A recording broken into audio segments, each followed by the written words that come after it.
नमस्कार विद्यार्थी मित्रांनो, मी आज तुम्हाला ट्रेपेजियम म्हणजे समलंब चौकोन सांगणार आहे. त्याची व्याख्या अशी आहे: when in quadrilateral only one pair of opposite side is parallel such quadrilateral called as trapezium. म्हणजे त्या चौकोनामध्ये सम्मुख बाजूची एकच जोडी समांतर असते त्याला समलंब चौकोन म्हणतात.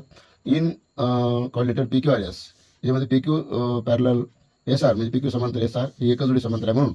आणि याच्यामध्ये काय असतं, angle P plus angle S is equal 180 आणि angle Q plus angle R is equal 180. म्हणजे हे दोन अँगल ज्या जोड्या आहेत या लिनियर पेअर असतात, म्हणजे याला लगतचे कोन आपण म्हणतो. आता याचा प्रकार आहे आयसोस्केल ट्रेपेजियम म्हणजे समद्विभुज समलंब चौकोन.